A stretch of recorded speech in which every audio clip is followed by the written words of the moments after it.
शनिवार के दिन व्रत करने से शनि ग्रह का दोष समाप्त हो जाता है। भविष्य में आने वाले शनि के प्रकोप से भी बचा जा सकता है। शनि की साढ़े साती और ढैया से छुटकारा मिलता है और बिगड़ा काम पूरा हो जाता है। शनिवार के दिन व्रत रखने से घर में सुख समृद्धि और शांति रहती है। इसके अलावा रोग से भी छुटकारा मिलता है। आइए सुनते हैं कथा। एक समय स्वर्ग लोक में सबसे बड़ा कोण के प्रश्न पर 9 ग्रहों में विवाद हो गया। विवाद इतना बढ़ा कि परस्पर भयंकर युद्ध की स्थिति बन गई। निर्णय के लिए सभी देवता देवराज इंद्र के पास पहुँचे और बोले, हे देवराज, आपको निर्णय करना होगा कि हम में से सबसे बड़ा कौन है। देवताओं का प्रश्न सुनकर देवराज इंद्र उलझन में पड़ गए। इंद्र बोले, मैं इस प्रश्न का उत्तर देने में असमर्थ हूँ। हम सभी पृथ्वी लोक में उज्जैन नगरी में राजा विक्रमादित्य के पास चलते हैं। देवराज इंद्र सहित सभी ग्रह देवता उज्जैन नगरी में पहुँचे। महल में पहुंचकर जब देवताओं ने उनसे अपना प्रश्न पूछा तो राजा विक्रमादित्य भी कुछ देर के लिए परेशान हो उठे, क्योंकि सभी देवता अपनी अपनी शक्तियों के कारण महान थे। किसी को भी छोटा या बड़ा कह देने से उनके क्रोध के प्रकोप से भयंकर हानि पहुंच सकती थी। अचानक राजा विक्रमादित्य को एक उपाय सूझा और उन्होंने विभिन्न धातुओं स्वर्ण, रजत, कांसा, तांबा, सीसा, रागा, जस्ता, अभ्रक व लोहे के 9 आसन बनवाए। धातुओं के गुणों के कारण सभी आसनों को एक दूसरे के पीछे रखाकर उन्होंने देवताओं को अपने अपने सिंहासन पर बैठने को कहा। देवताओं के बैठने के बाद राजा विक्रमादित्य ने कहा, आपको निर्णय तो स्वयं होगा। जो सबसे पहले सिंहासन पर विराजमान है वही सबसे बड़ा है। राजा विक्रमादित्य के निर्णय को सुनकर शनि देवता ने सबसे पीछे आसन पर बैठने के कारण अपने को छोटा जानकर क्रोधित होकर कहा, राजा विक्रमादित्य, तुमने मुझे सबसे पीछे बैठाकर मेरा अपमान किया है। तुम मेरी शक्तियों से परिचित नहीं हो। मैं तुम्हारा सर्वनाश कर दूंगा। शनि ने कहा, सूर्य एक राशि पर 1 महीने, चंद्रमा 2.25 दिन, मंगल 1.5 महीने, बुध और शुक्र 1 महीने, बृहस्पति 13 महीने रहते हैं, लेकिन मैं किसी राशि पर 7.5 वर्ष तक रहता हूँ। बड़े बड़े देवताओं को मैंने अपने प्रकोप से पीड़ित किया है। राम को 7.5 के कारण वन में जाकर रहना पड़ा और रावण को 7.5 के कारण ही युद्ध में मृत्यु का शिकार बनना पड़ा। राजा, अब तू मेरे प्रकोप से नहीं बचेगा। इसके बाद अन्य ग्रहों के देवता तो प्रसन्नता के साथ चले गए, परंतु शनिदेव बड़े क्रोध के साथ वहां से विदा हुए। राजा विक्रमादित्य पहले की तरह न्याय करते रहे। उनके राज्य में सभी स्त्री पुरुष बहुत आनंद से जीवन यापन कर रहे थे। कुछ दिन बीत गए। उधर शनि देवता अपने अपमान को नहीं भूले थे। विक्रमादित्य से बदला लेने के लिए एक दिन शनि देव ने घोड़े के व्यापारी का रूप धारण किया और बहुत से घोड़ों के लेकर उज्जैन नगरी में जा पहुँचे। राजा विक्रमादित्य ने राज्य में किसी घोड़े के व्यापारी के आने का समाचार सुना तो अपने अश्वपाल को कुछ घोड़े खरीदने के लिए भेजा। घोड़े बहुत कीमती थे। अश्वपाल ने जब वापस लौटकर इस संबंध में बताया तो राजा विक्रमादित्य ने स्वयं आकर एक सुंदर व शक्तिशाली घोड़े को पसंद किया। घोड़े की चाल देखने के लिए राजा उस घोड़े पर सवार हुए तो वह घोड़ा बिजली की गति से दौड़ पड़ा। तेजी से दौड़ता घोड़ा राजा को दूर एक जंगल में ले गया और फिर राजा को वहां गिराकर जंगल में कहीं गायब हो गया। राजा अपने नगर में लौटने के लिए जंगल में भटकने लगा, लेकिन उन्हें लौटने का रास्ता नजर नहीं आया। राजा को भूख प्यास लग गई। बहुत घूमने पर उसे एक चरवाहा मिला। राजा ने उससे पानी मांगा। पानी पीकर राजा ने उस चरवाहे को अपनी अंगूठी दे दी। फिर उससे रास्ता पूछकर जंगल से निकलकर पास के नगर में जा पहुंचा। राजा ने एक सेठ की दुकान पर बैठकर कुछ देर आराम किया। उस सेठ ने राजा से बातचीत की तो राजा ने उसे बताया कि उज्जैन नगरी से आया हूँ। राजा के कुछ देर बाद दुकान पे बैठने से सेठ जी की बहुत बिक्री हुई। सेठ ने राजा को बहुत सा भाग्यवान समझा और खुश होकर उसे अपने घर भोजन के लिए ले गए। सेठ के घर में सोने का एक हार खूंटी पर लटका हुआ था। राजा को उस कमरे में छोड़कर सेठ कुछ देर के लिए बाहर चले गए। तभी एक अचानक एक दुर्घटना घटी। राजा के देखते देखते सोने के उस हार को खूंटी निगल गई। सेठ ने कमरे में लौटकर हार को गायब देखा तो चोरी का संदेह राजा पर किया, क्योंकि उस कमरे में राजा ही अकेला बैठा था। सेठ ने अपने नौकरों से कहा कि इस परदेसी को रस्सियों से बांधकर नगर के राजा के पास ले चलो। राजा ने विक्रमादित्य से हारने के बारे में पूछा तो उसने बताया कि उस खूंटी ने हार को निगल लिया। इस पर राजा ने क्रोधित होकर चोरी करने का अपराध विक्रमादित्य के हाथ पांव काटने का आदेश दे दिया। राजा विक्रमादित्य के हाथ पांव काटकर उसे नगर की सड़क पर छोड़ दिया गया। कुछ दिनों बाद एक तेली उसे उठाकर अपने घर ले गया और उसे अपने कोहलू पर बैठा लिया। राजा आवाज देकर बैलों को हाँकता रहता।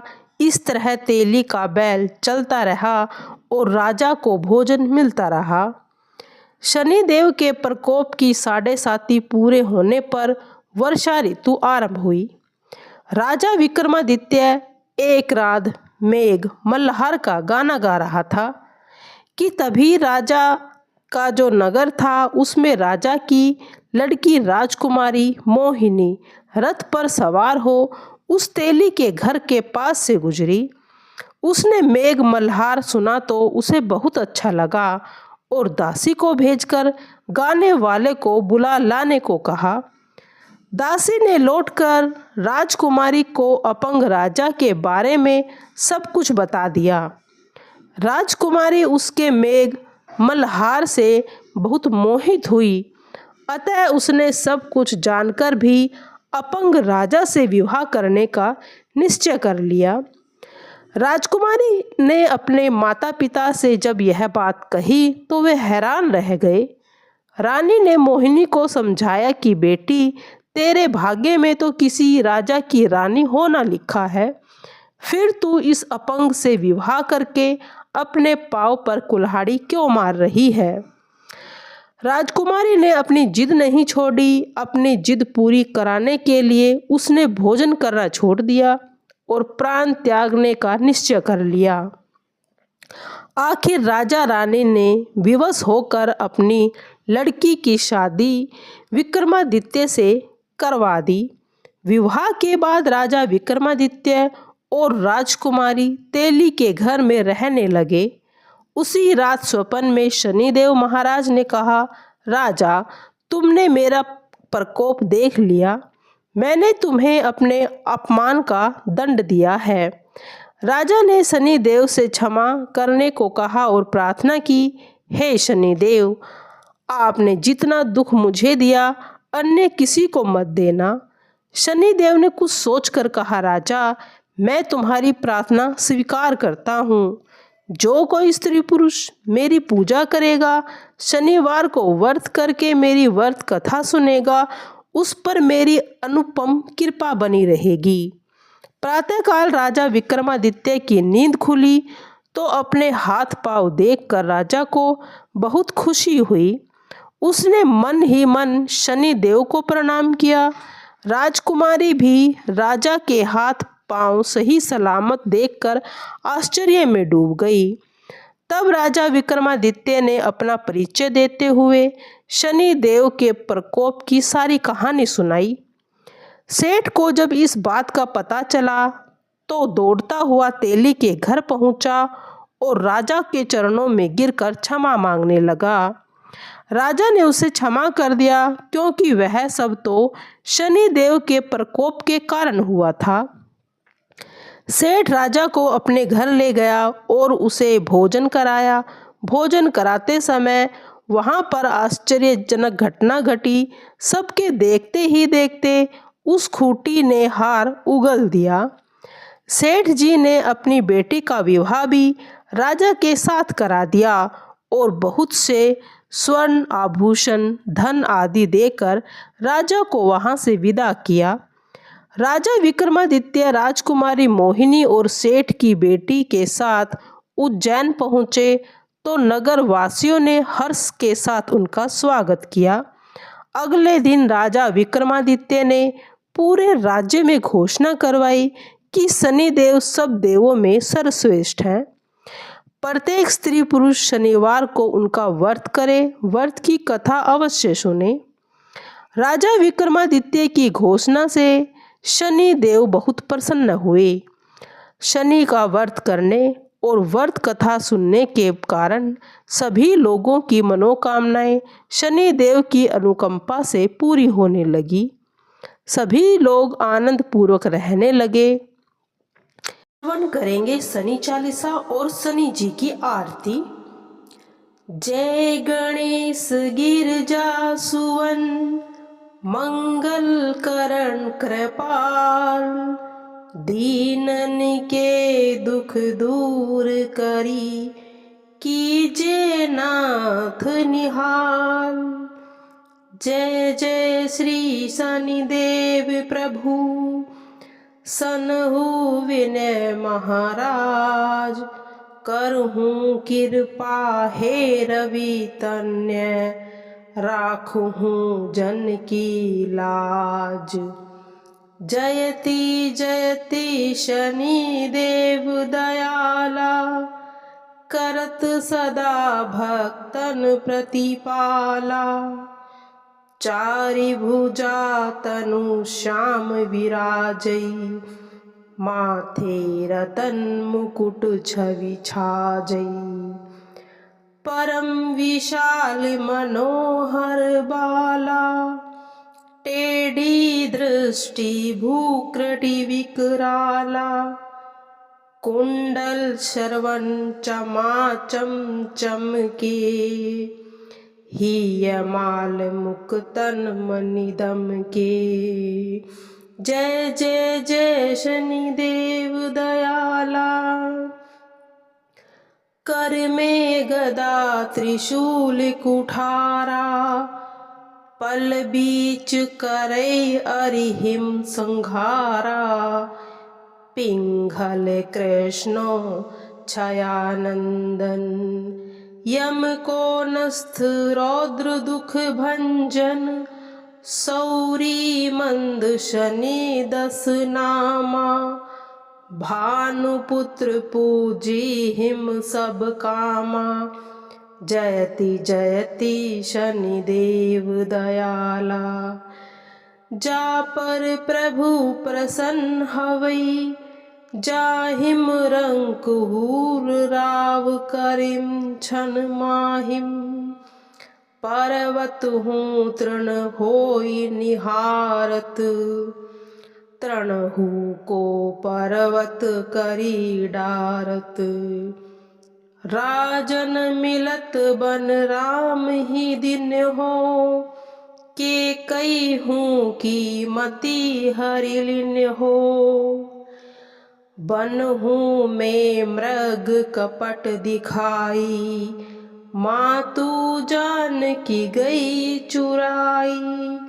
जयति जयति शनिदेव दयाला, जयति जयति शनिदेव निराला।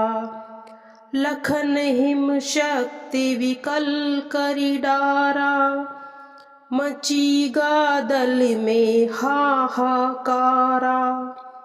रावण की गति मति बोराई, रामचंद्र सोहम बैर बढ़ाई। दियो कीट करी कंचन लंका, बजी बजरंग वीर की डंका। नर्प विक्रम पर तुही पगुधारा, चित्र मयूर निगली गहारा। हार नो लखा लगायो चोरी, हाथ पैर डरवायो तोरी।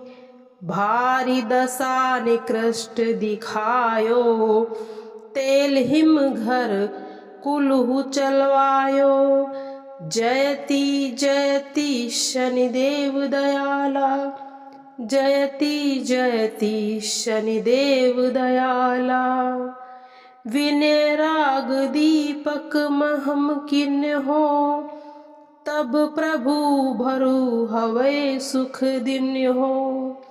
हरिश्चंद्र नरप नारी बिकानी, आप हुम भरे ढोम घर पानी।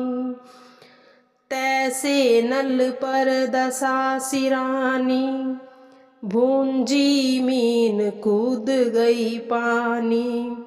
श्री शंकर हिम गए हो जब जाई, पार्वती को सती कराई। ओम जयति जयति शनिदेव दयाला, ओम जयति जयति शनिदेव दयाला। तनिक विलोकत ही करी रीसा, नभ उड़ी गयो गोरी सुत सीसा। पांडव पर भय दशा तुम्हारी, बची द्रौपदी होती उघारी। कौरव के भी गति मति मारयो, युद्ध महाभारत करी डरायो। रवि कह मुख मह धरि तत्काला, लेकर कूदी पर्यो पताला। शेष देव लखी विनती लाई, रवि को मुख ते दियो छुड़ाई। वाहन प्रभु के साथ सुजाना, जगदी गज गधर्व मर्ग सवाना। जम्बुख सिंह आदि नखधारी, सो फल ज्योतिषी कहत पुकारी। गजवाहन लक्ष्मी घर आवे, जयति जयति शनिदेव दयाला। जयति जयति शनिदेव दयाला। हायते सुख संपत्ति उपजावई, गधर्व हानि करे बहु काजा।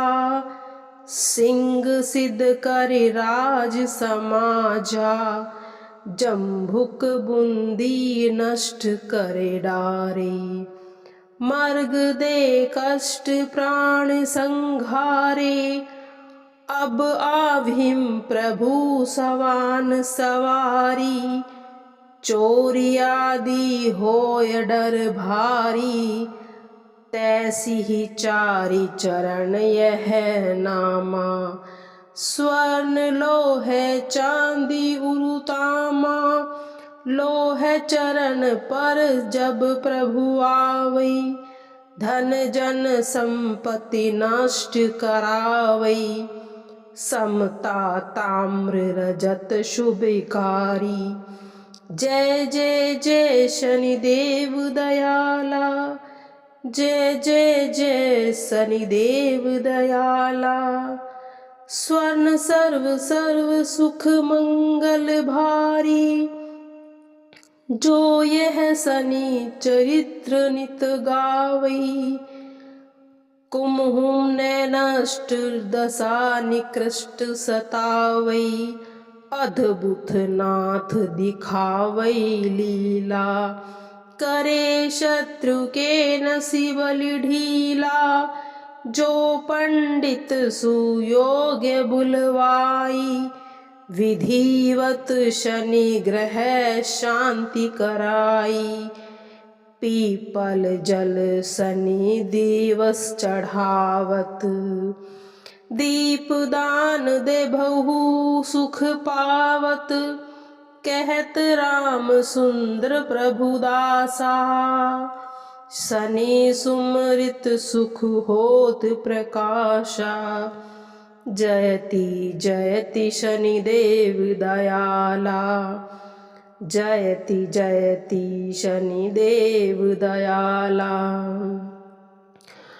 पाठ शनिचर देव को की होम भक्त तैयार, पाठ करत चालीसा जो हो भव सागर से पार, हो भव सागर से पार।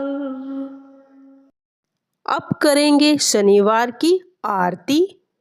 आरती कीजे नरसिंह कुंवर की, वेद विमल यस गाऊं मेरे प्रभु जी। पहली आरती प्रहलाद उभारे, हिरण्याकुश नख उदर विदारे। दूसरी आरती वामन देवा, बलि के द्वार पधारे हरिदेवा। तीसरी आरती ब्रह्मा पधारे, सहस बाहु के भुजा उखारे। चौथी आरती असुर संघारे, भगत विभीषण लंक पधारे। पांचवी आरती कंस पछारे, गोपी ग्वाल सदा प्रतिपाले। आरती कीजे नरसिंह कुंवर की, वेद विमल यश गाऊं मेरे प्रभु जी। तुलसी को पत्र कंठ मणि हीरा, हर से निरखी गावे दास वीरा। आरती कीजे नरसिंह कुंवर की, वेद विमल यश गाऊं मेरे प्रभु जी। पहली आरती प्रहलाद उभारे, हिरण्याकुश नख उदर विदारे। दूसरी आरती वामन सेवा, बलि के द्वार